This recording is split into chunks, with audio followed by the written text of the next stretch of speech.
Europe Écologie Les Verts en pleine reconstruction, aussi bien au niveau national qu'au niveau local. Et on va en parler avec David Jutier. Bienvenue pour ce café politique.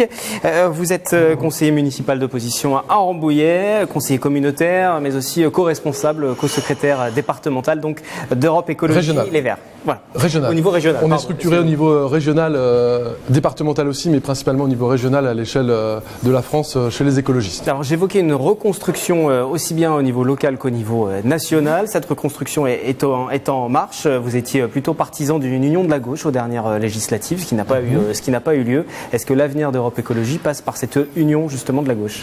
L'avenir d'Europe Écologie Les Verts, on est justement en train de le construire. Donc je suis bien incapable de vous dire aujourd'hui par quoi ça passe. L'union de la gauche, elle était nécessaire, je pense, dans pas mal de circonscriptions lors des dernières élections législatives, surtout à cause du mode de scrutin. On a un mode de scrutin pour les législatives qui est particulièrement injuste, qui est un scrutin uninominal à 2 tours, et donc la majorité emporte une part hégémonique. Là, les prochaines élections qui vont venir sont les élections européennes, qui sont des élections à 1 tour, à la proportionnelle, qui conviennent parfaitement aux écologistes, et je pense que dans un avenir proche, en tout cas, l'écologie politique passe par réaffirmer ses fondements, ses positions et son autonomie. Le fondement d'Europe Écologie, c'est quoi justement ? Le fondement de l'écologie en France aujourd'hui, c'est de proposer un projet post-croissance, un projet alternatif à cette ère qui était jusqu'à présent fondée uniquement sur la recherche de la croissance, de l'augmentation du PIB, cette idée que si on augmente le développement économique, ça va profiter à un maximum de personnes, la fameuse théorie du ruissellement d'Emmanuel Macron dont on voit qu'elle ne fonctionne pas, et donc vraiment le socle programmatique d'Europe Écologie Les Verts, actuellement il est là, avec un volet évidemment très environnemental, écologiste, un volet social, un volet économique et un volet démocratique. Ça nous paraît aussi tout à fait indispensable. Et donc on est en train d'y travailler. Et on a ouvert une grande période de réflexion qu'on appelle les assises de l'écologie, demain l'écologie. De nombreux événements sont en cours d'organisation en France. On convie tous nos partenaires, les associations, les autres partis politiques qui partagent un certain nombre de valeurs avec nous. Et puis à partir de septembre, on va rentrer dans un processus de fondation d'un mouvement rénové, d'un nouveau mouvement de l'écologie politique. Aujourd'hui, je suis bien incapable de vous dire comment il s'appellera, comment il sera gouverné. En tout cas, on prépare la séquence suivante. Celle qui s'achève avait été initiée en 2009-2010 avec la création d'Europe Écologie Les Verts, qui avait été un formidable mouvement d'expansion de l'écologie politique, aussi bien dans les consciences que dans les urnes. On avait réalisé de très beaux scores à cette période-là. Et puis, pour un certain nombre de raisons, on s'est un peu abîmé, on s'est perdu. Et donc, aujourd'hui, l'idée, c'est de se retrouver et de fonder un nouveau mouvement de l'écologie politique pour porter ce projet qui est le seul à pouvoir dans l'avenir, porter une société qui à la fois assure l'épanouissement des individus, protège notre environnement, notre planète, et puis qui permette de rénover la démocratie qui est complètement sclérosée aujourd'hui. Emmanuel Macron et son gouvernement et sa manière de faire est l'archétype de la sclérose et de la vieille manière de faire de la politique en France, dont il faut absolument tourner la page. À quel moment vous avez décidé de rejoindre les écologistes ? Alors moi j'ai adhéré à un parti politique pour la première fois avec Europe Écologie Les Verts. J'aurais jamais eu l'idée d'adhérer ailleurs. Moi je viens de l'écologie scientifique. J'ai fait des études de biologie, puis en biodiversité, écologie et génétique. Donc c'est l'écologie scientifique, on va dire, qui m'a amené ensuite à passer le pas de l'engagement politique. Je me disais on peut pas juste se contenter d'avoir une approche rationnelle, scientifique, étudier les choses et puis les voir se dégrader, le constater. Ah bah oui, clairement, les chiffres nous disent que. Et puis pour changer les choses, il fallait cet engagement politique. Il faut cet engagement. Quel était l'élément déclencheur ? Ça s'est fait à quel moment ? L'élément déclencheur, je pense que ça a été l'élection de Nicolas Sarkozy à la présidentielle. Et quand j'ai vu les politiques austéritaires absolument terribles qu'il mettait en place, aussi bien pour les gens que pour la nature, que pour la démocratie. Et à ce moment-là, j'avais aussi une opportunité professionnelle. À ce moment-là, je venais de quitter un métier extrêmement prenant. J'étais en reconversion. C'était le moment de se reposer aussi des questions sur sur sa place dans la cité, sur ce qu'on veut porter. Et donc, j'ai choisi à ce moment-là de rejoindre Europe Écologie Les Verts en 2011. Et ça veut dire qu'aujourd'hui, la politique occupe la plus grande partie de votre temps? Vous avez mis entre parenthèses la vie professionnelle? Non, pas du tout, puisque vous l'avez dit, je suis élu d'opposition à Rambouillet, donc j'ai pas d'indemnité. Donc le travail qui est fait à Rambouillet et dans l'agglomération est purement bénévole, comme celui de Marianne Polo de Beaulieu qui est élue avec moi. On ménage pas notre peine, mais pour autant on a un travail à temps plein et j'essaye d'organiser tout ça. C'est pas tous les jours facile, je vous le concède. Les week-ends sont bien chargés.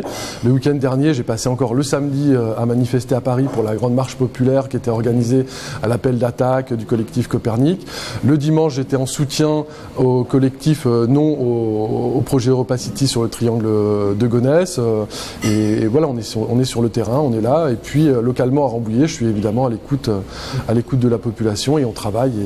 Mais non, il faut concilier vie personnelle, vie professionnelle et engagement politique. Vous vous souvenez de votre premier combat en politique sur le terrain? Vous parliez de ces manifestations sur le terrain. Vous vous souvenez de votre première mobilisation?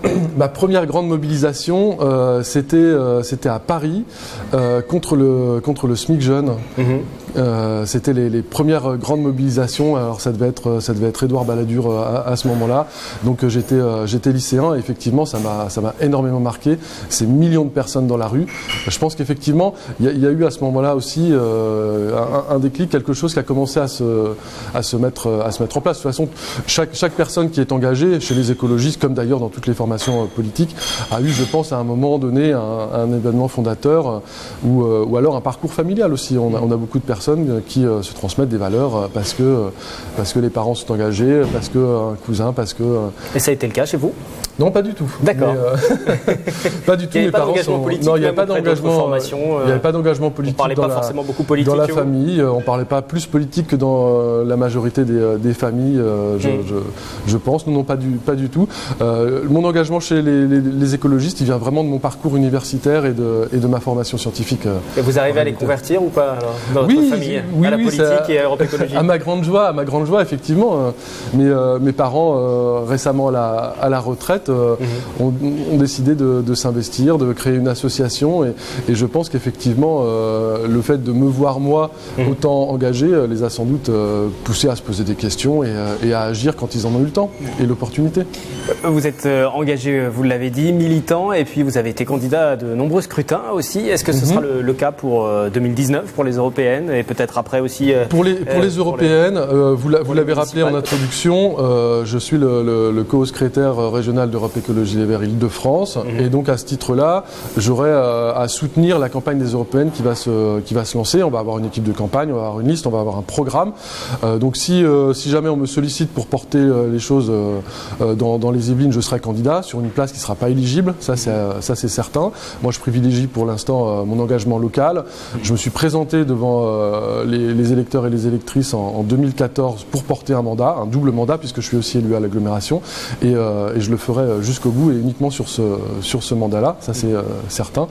Après, sur les élections suivantes qui sont les municipales, on commence à y réfléchir, on commence à y travailler. Là il y a un gros travail à faire effectivement parce qu'on est dans une terre, le sud d'Yvelines qui est magnifique, à laquelle moi je me suis beaucoup attaché depuis que je suis arrivé il y a un peu plus d'une dizaine d'années et qui est gérée de manière extrêmement traditionnaliste, conservatrice, voire parfois réactionnaire, alors qu'il y a des gens formidables.